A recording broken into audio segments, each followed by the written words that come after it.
These two guys have Minnesota sports flowing in their veins. Mackie and Judd on Score North and ScoreNorth.com.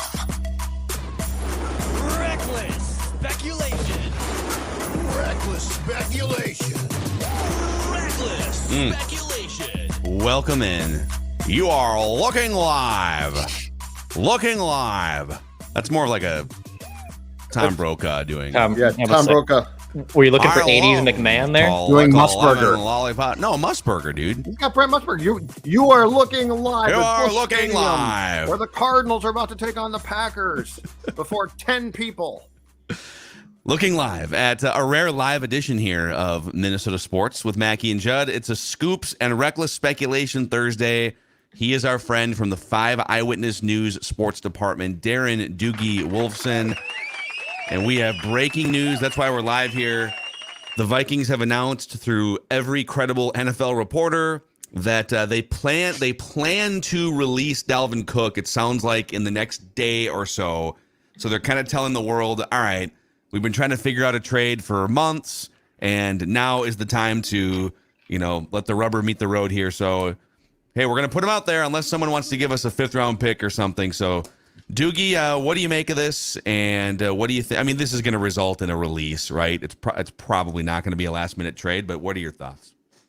Good morning, gentlemen. Happy Reckless Speculation Thursday. Zero surprise on this front. It was a matter of when, not if. Now, Phil, you say the Vikings. I would say more so the Dalvin side, right? Judd, you and I had a conversation on Tuesday, right after you and I did this on my way out to Vikings OTA Access, where I met you. We holded hands and sung Kumbaya and all that good stuff. What did I tell you, Judd? I said I just got off the phone with somebody close to Dalvin. Yep, I joked, hey, it'd be nice to see number 4 out on the practice field here in Eagan on Tuesday afternoon. This individual laughed and said, well, you'll be able to see him with his new team very soon. So the Vikings are doing Dalvin the favor. They could have stretched this thing into, heck, late July, late August if they wanted to, but this is the end result. They will try, Phil. I mean, they have today to try to, complete some sort of transaction for a day 3 draft pick. But yeah, if I had to bet right now, it's more on the side of, a release, not a trade. But there is a market out there, right? Like if he hits the open market, it's not just Denver and Miami. I mean, I had heard the Jets were kicking the tires. Dallas had some internal conversations. At one point, there was some Bills steam. Not sure he ends up in Buffalo. I mean, he wants Miami. Now, how much of a team-friendly contract is he willing to accept? But, if all things are relatively equal, Dalvin wants to be in Miami. But once Alexander Mattison re-signed in March, we were going to get to this exact point. So I think the question, though, Dukes, off of that is, and this could be for Kwesi, who is still, in the big picture of things, relatively new at this portion of the job. I think the question is, what did the Vikings learn here? Because, there have been reports, and I believe them completely, that before the Dolphins drafted a running back in the 3rd round and signed some guys, that they were more in dire need, and that they offered the Vikings a draft pick in the 2023 draft for Cook, and Kwesi clearly overplayed his hand there. Is it the end of the world? No. It's a missed opportunity, though. And, I really think that because it was a year after their value had basically gone bye-bye, Thielen and Kendricks were handled exactly right. Dalvin could have been traded clearly for something. And so that's my question. Going forward, are you going to continue to try and overvalue players that you're going to dump, which was Cook? Or are you going to now say next March, okay, you know what?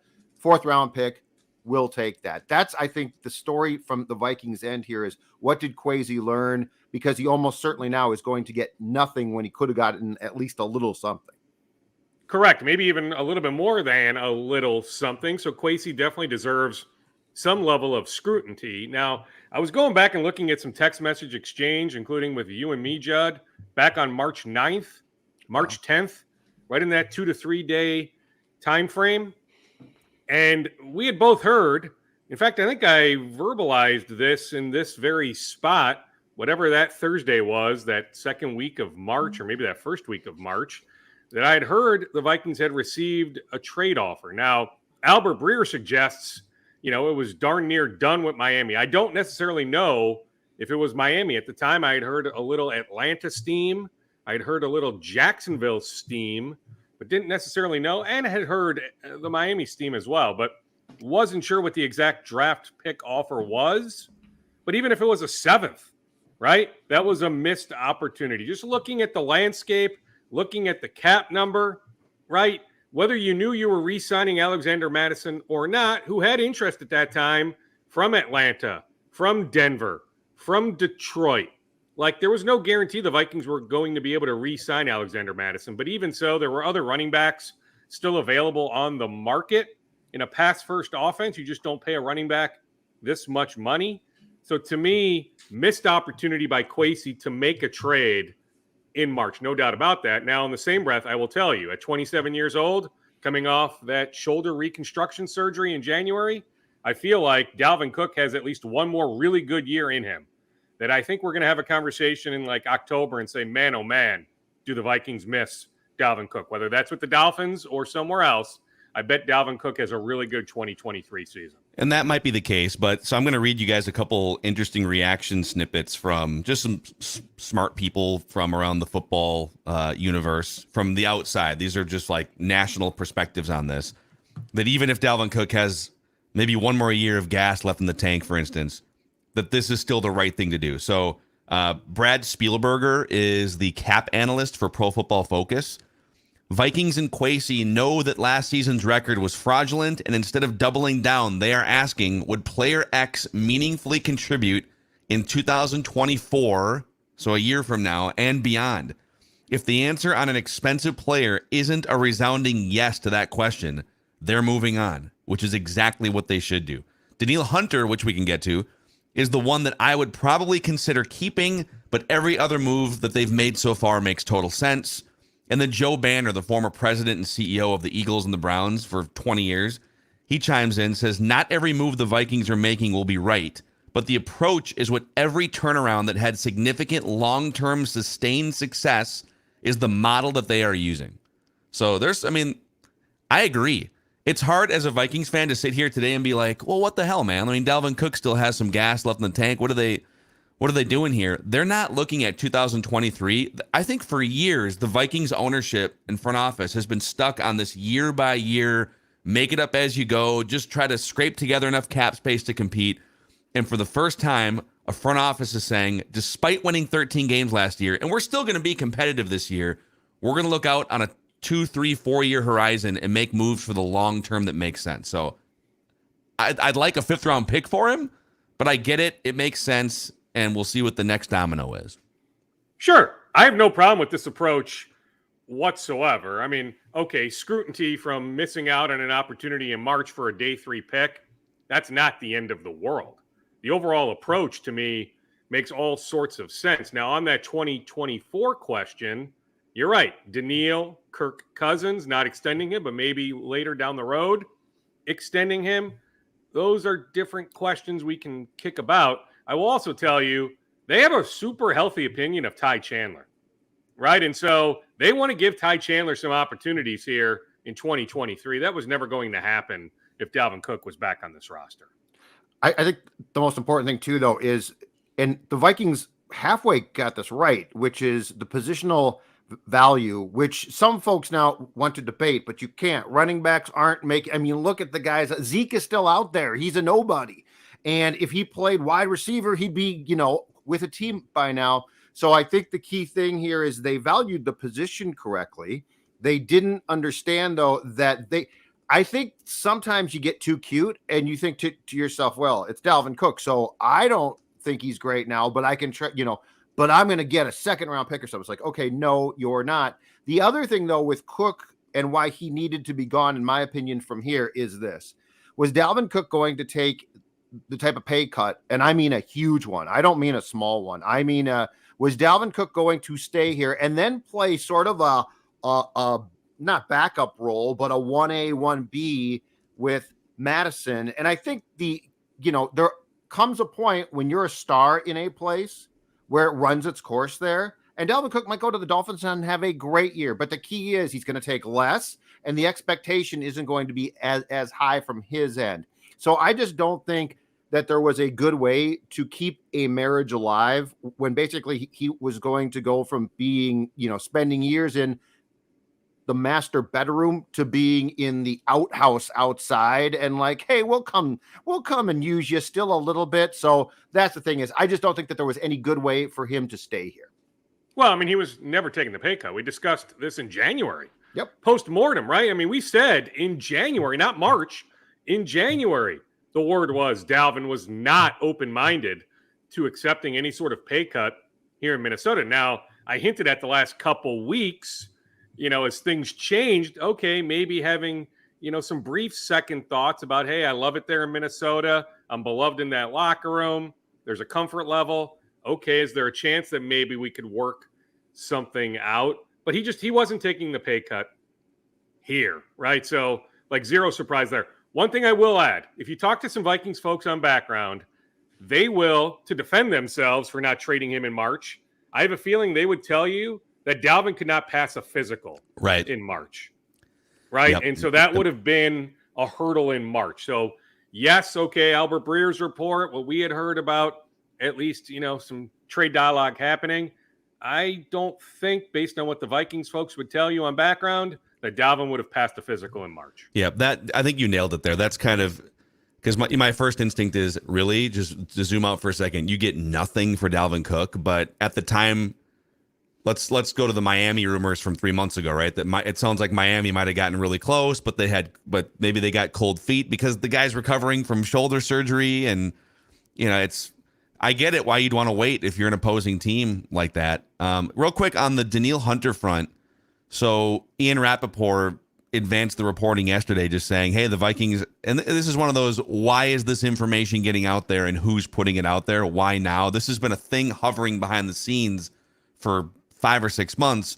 But just now, Ian Rappaport comes out and says, hey, sources are telling me the Vikings are fielding phone calls or receiving phone calls regarding a trade for Danielle Hunter. What do you think that means for where these contract talks are at, Dukes? Well, I'll tell you, Phil, I have a very, very, very, very strong sense that leakage did not come from TCO Performance Center. That did not come from the Vikings. So we're looking at either some other team that is putting this out there, that they've inquired with the Vikings, that they're hoping this can push trade talks forward, or it was Danielle's representation not happy with where new contract talks stand. The Vikings have had every intention going back many, many weeks to have Danielle Hunter in purple in 2023, fully knowing that his current base salary just doesn't float his boat, that they need to take care of him financially to give him some sort of spike up, right? But, to me, this is a signal that Danielle's camp is not real happy with where those contract talks stand. But until I hear otherwise, I don't think a trade is on the cusp, is imminent. Maybe we get to that point eventually, but I'm just telling you, the Vikings have every intention right now as we sit here on June 8th, the morning of June 8th, the Vikings want Danielle Hunter in purple. I think the sticking point, too, and I get it from the Vikings end, Dukes, is this. The sticking point is that they, I think, want a shorter-term contract, and they also, I think it would be a much improved payday. I don't know that it's what the Hunter camp wants. The problem, and I talked to Phil and Dex about this yesterday, Darren, but the problem that Hunter has, in my opinion, is this. His reps and agents, who he has been loyal to beyond belief, when they signed that second contract, they accepted a bad contract. They just did. And the Vikings never tore that up. And I think, and so I'm sure that now they come back and say, look, I mean, this guy's statistics have been great. He's not old, and let's make that up now. And I'm sure that Brzezinski and the Vikings are like, no, dude, you signed that contract. So I think we're going to have a problem here potentially, and these things are always a problem. Nothing is smooth about it. But I think the problem here potentially is Hunter and his camp are going to have to come to the realization that they screwed themselves. And they're not going to make that back up. They'll get more, but they're not going to get that. The third contract now should be huge. He's missed a year and a half. He's still a productive player, but he's aging. And so that's where I think you're going to have a problem here if they could continue to probably say, no, we need to make up what we didn't get back then. Well, I mean, they think they can get that money, though, Judd.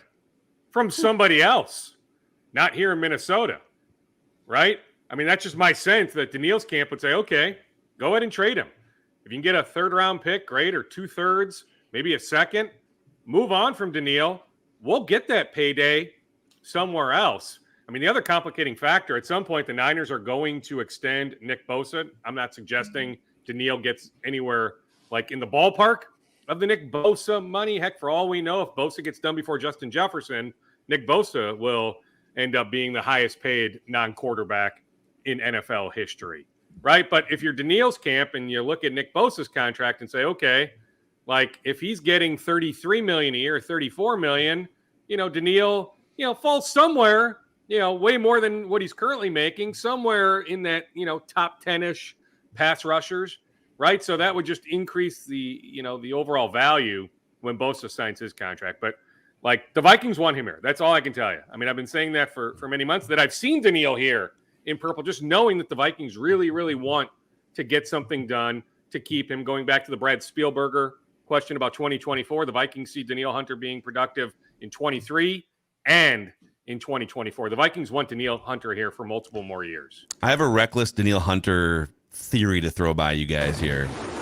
Reckless speculation. Right after we shout out our friends at the Meadows at Mystic. If you're looking for one of the best golf courses in the state of Minnesota, Declan, the Meadows at Mystic is calling.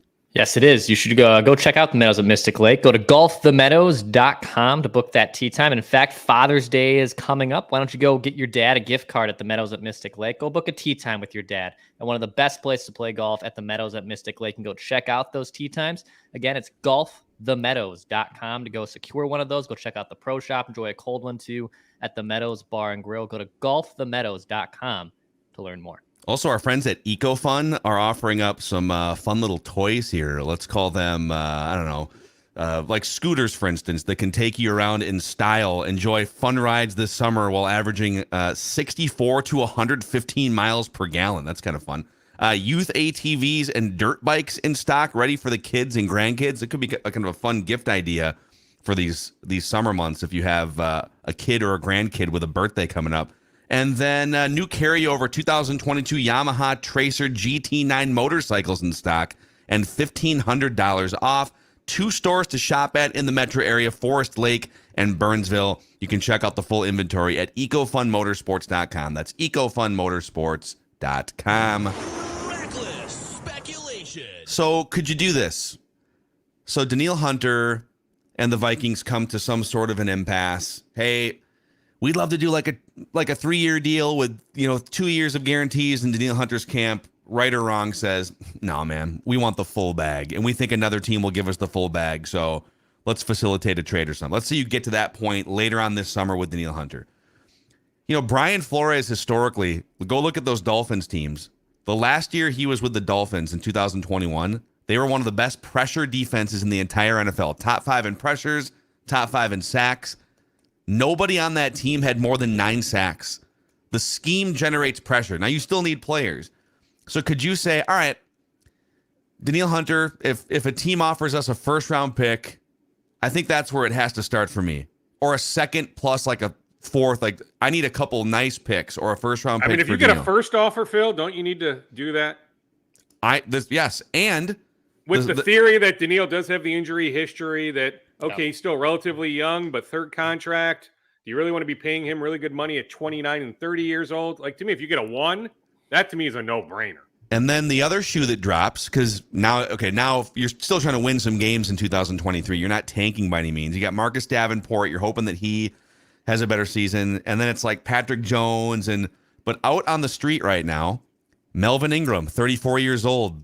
He's a 3-4 edge rusher. You could bring him in as a third down specialist. Justin Houston is still one of the best pass rushers in the NFL in his 30s. Jadeveon Clowney, not the biggest pressure guy. He's available as a free agent. I wouldn't sign Yannick Ngakoue because I think he just sells out for pass rush stats. But there's a handful of guys out there you could sign, veteran guys, for a 1 year, just like you did with Zadarius Smith, basically, to plug the gap and then use that first round pick however you want in 2024. You could fill the Danielle Hunter hole, not with an exact equal, but with a really good veteran player if you wanted to. Well, I will tell you. So Leonard Floyd, pass rusher, came off the board the other day to Buffalo. The Vikings just were never in on him. But I'll also tell you, after the Zadarius Smith trade to Cleveland, there were agents of maybe even some of the guys you just mentioned, Phil, who have inquired with the Vikings, not the Vikings initiating dialogue, but these agents, now that it's June, trying to find jobs for their clients, see the Vikings move on from a pass rusher. So they have reached out to the Vikings to see, okay, what about my client fitting in that Brian Flores defense? So I would say maybe stay tuned on that front, but I just know with Floyd coming off the board this week, or maybe it was late last week, in the last handful of days to Buffalo, the Vikings just were never, there was never any serious tire kicking going on there. I wonder what it would do to Flores' schematics and system, because I'm sure he has counted on Danielle being there. If he's not, it changes things. But yeah, I think if you get a first round pick, now my guess is they would be offered a second round pick, and it might be a conditional first. Yeah, I'd be shocked if they were offered a first. I really would. Yeah, because it's also bad timing, because if the Hunter camp is allowed to take their client to market, teams are going to know that the Vikings are in a pickle, right? So it's not like, oh, we just got the idea to trade Danielle Hunter. Yes, this valuable asset. So he's valuable, but I think the best that you could probably do is a conditional first, like a sack, 12 sacks or something like that. I don't know. But my guess is a second or a third. I'd probably shoot for like a second and a fifth, or a second and a sixth. Less than ideal, but I think what Phil said is probably on track. The Vikings, to your point, Dukes, the Vikings have every intention of Danielle playing here. That being said, I could also see the Hunter camp, coming back at the Vikings and saying, yeah, but he wants this contract. And, potentially, I don't know, team X, Y, or Z will pay that. The Vikings won't. The Vikings are also, you guys, in a really weird predicament. I think Cousins falls outside this because of his position. But the Vikings are in an interesting predicament because we don't know what direction they're going to go necessarily. It appears it's trending this way, though. Like, there has to be in their minds an age cutoff, right? And Hunter's right on that. Right, that's line, exactly. man. He's on the border, right? So, what's that cutoff do? Because the Vikings aren't going to go 5 years. That's a 4-year contract, probably. They certainly would go 3 years. That's a 2-year contract. But the Hunter camp might be like, whoa, our guy still has, lots of time left or something. So I'm very curious. It felt like the Spielman regime fell into let's keep our guys, which was fine. But this regime moving on from players, and Danielle is in that very murky space that's going to challenge them to say, if we can get a second round pick conditional first, let's pull the trigger on that one. Maybe. Well, I mean, if that offer comes in, sure. But I'm telling you, they want him here. And to answer that Spielberger question, 24, I guess the question becomes, what sort of money would you guarantee him in 2025? So, Phil, how old would he be in 2025? So he turns 29, I think, in October. So okay, so he'll be 31 years old. 28/29 for this season, 29/30 for 24. To me, 2025 is the question on Danielle. But if you get that offer, Judd, a conditional first, second, and a day 3 pick, I think at that point, you shake Danielle's hand, you thank him for his service, and say, go get your payday elsewhere. It's time for us to move on, right? I don't know how you would turn down such an offer, right? I mean, they've tried for many, many weeks to take care of Danielle in some capacity. I don't have exact numbers. I would pass them along if I had them, but they haven't come clearly to a happy medium. So at some point, the Vikings need to come to the realization, okay, maybe we can't sign Danielle. This is what we're willing to do. It takes 2 to tango. They're not willing to say yes. Okay, time for us to cut the cord and move on. Yeah. By the way, a bunch of people hanging out with us here live on the Score North YouTube channel. So thank you guys for taking some time out of your Thursday morning here. If you could click the like button and the subscribe button on the Score North YouTube channel, you can help us grow this thing that we've been building for the last 3 or 4 years. And then later on today, we're going to have all kinds of stuff on the Purple Daily podcast feed and YouTube channel.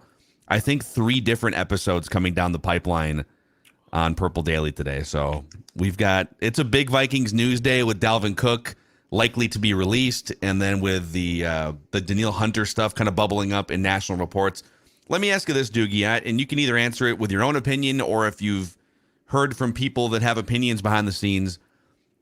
if the Vikings had made some of these moves a year ago, right when the new regime took over, if they decided, okay, we're going to kind of do what the Bears are doing to some extent.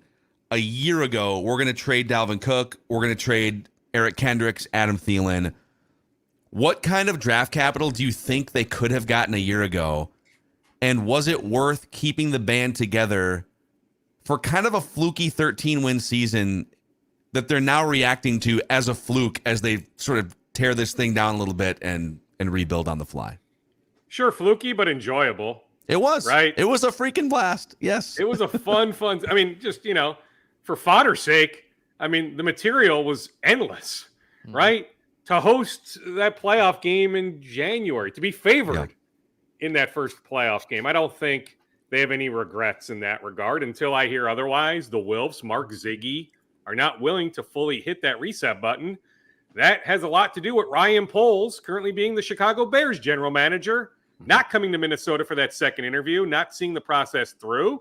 That Ryan Poles had a very good chance to be the Vikings general manager, but we saw what he was able to do in Chicago instantly, that he had interest in doing something comparable. I don't know all the specifics, but he wanted to strip this thing down pretty good, and the Bears made him a very nice financial offer, term, all that, and he was able to implement his plan there in Chicago. There was no need to come here to Minnesota with a sense that he wasn't going to be able to do a lot of what he wanted to do instantly. Mm-hmm. We do think, though, and I've seen reports about this now that have tried to change the storyline, Dukes.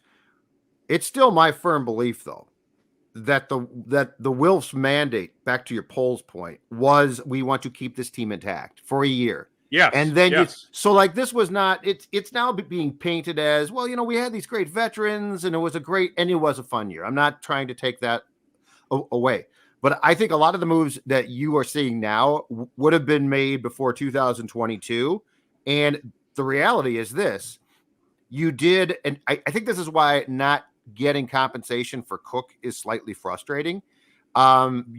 You had guys that a year ago you would have got compensation for. Thielen, I think. Kendricks, I'm positive. I don't know, Phil, like exact, compensation, but sure, they could have gotten some level of compensation. Well, let's say it's a fifth-round draft pick. Let's say it's a fourth-round draft pick. It's something because it can be packaged. The point is, it's clear that Kwesi had a mandate of keep the band together, try and win. They did, credit to them, but it does come at a price now because guys are walking who you could have gotten draft picks for.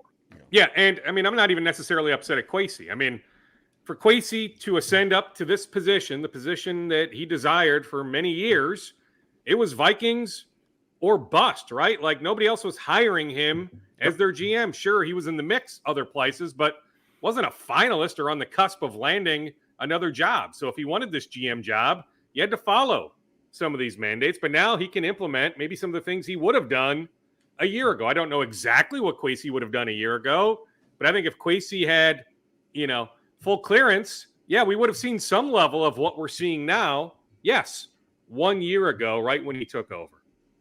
Yeah. Dukes, this is, great stuff here. Do you have anything either left in the Vikings bag or outside of Vikings that you want to drop here on the Scoops episode?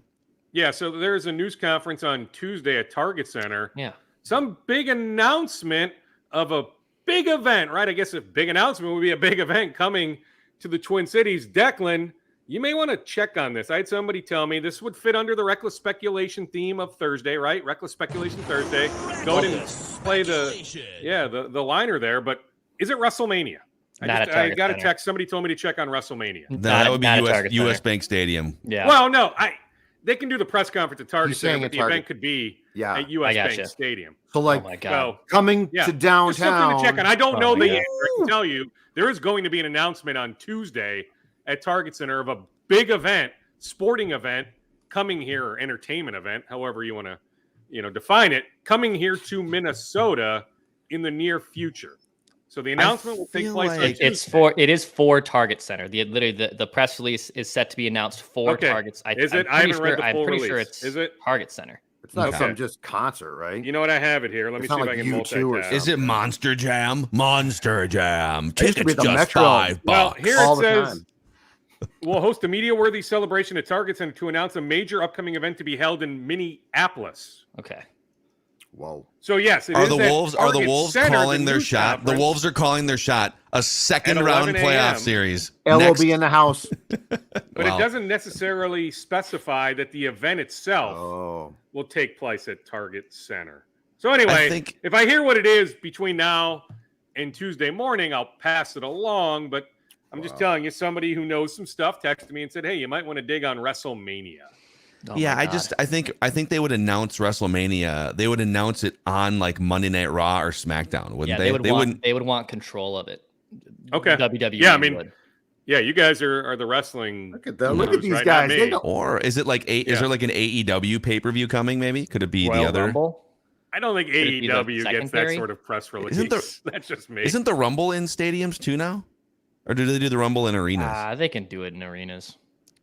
I don't know. Well, if it's wrestling related, Declan and I will be there. Yes. So Well, I'll dig in the next, 24 to 48 to 72 hours, see if I can find out exactly what it is. The other news I can pass along. So the Timberwolves, they have this free agent camp next, I guess it would be the 14th and 15th. So that's next, Wednesday and Thursday.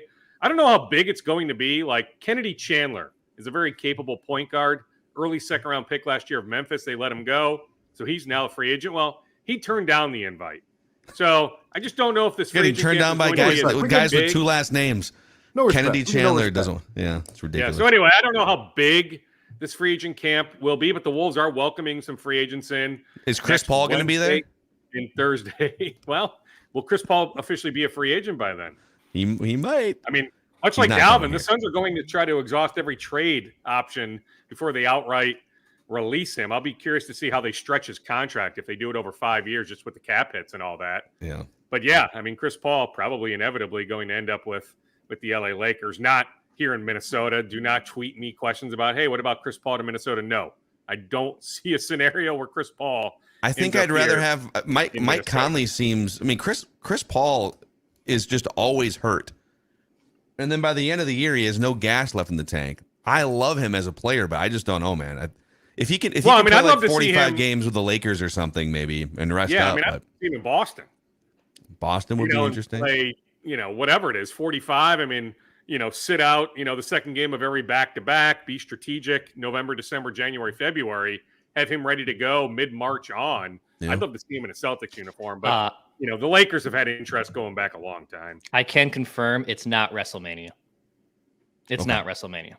It's not WrestleMania? Okay. Not WrestleMania. Okay, Yet. thank you. It's not WrestleMania yet. That's true. Not the Beach Boys, right? One last time, the Beach Boys will play Minneapolis. Come see Brian Wilson. Mike Love. It's definitely Is a Mike Love sporting the Beach event. Boy? Yeah, I should have read the press release. Minnesota Sports and Events. Great scoops right now. To announce major event coming to Minnesota. The announcement takes place at Target Center on June 13th. Yeah, we are the epicenter of mysterious, All right, ambiguous well, I'll sporting send events. some text messages when I turn off the mic here before a little vet appointment for the one, the only Scooby. The other Wolves note, so they have some draft workouts scheduled on the 16th and 19th. So what is that, a week from tomorrow? Then I guess the day after Father's Day, that Monday, the 19th. I know Gabe Kauscher, local guy, former Gopher, former Iowa State Cyclone. He'll be in on the 16th. Mike Miles of TCU, a very good guard. You maybe remember him from TCU's NCAA tournament run. He's another guy coming in for a workout one of those 2 days, the 16th and the 19th. So anyway, the Wolves have a busy stretch kicking in starting next Wednesday. Yeah. There he is, Darren Doogie Wolfson on this Reckless Speculation Thursday. Speculation. Great stuff, Dukes. Yeah, and one other one, just, continue Keep up the tradition. Yep. We caught up with Matt Wallner yesterday at CHS. I mean, he verbalized the frustration, but also realizes he's not the first player in this position. But clearly there's frustration with the role he's on, knowing he could help this feeble Twins lineup. It's now, half their games. They've played, 62 games, 31 times. They've scored 3 runs or less. So Matt Wallner clearly frustrated, but also within the same breath will tell you, hey, not the first player to experience this, just has to keep doing his job. Yep. There he is, Darren Doogie Wolfson, 5 Eyewitness News. We will see you next week, sir. Okay, see you, boys. Bye-bye. All See you right. on Sunday. Great stuff. Yes, little I'll be gathering on Sunday. I'll be Raise there some money drinking a for few the beers. Little Leaguers. You're going to be what? I said I will be there downing a few Furiouses. Surly Furious. I'll be drinking that as I shake hands, because you guys know I'm very good when I'm prepared to meet people. When you got a couple beers in you, you're really good. Well, no, but when I'm prepared for an event, I'm good. It's when I'm not prepared that I'm thrown off kilter. When someone catches you off guard and Hello. I don't mind it, but I'm just saying I'm gonna try to help Darren any way I possibly can. Yes. Inside information about your favorite Minnesota sports teams and ambiguous information about mysterious sporting events at Target Field. It's going to be a big event. The Who is coming to Target for one final time. No, please no. All right.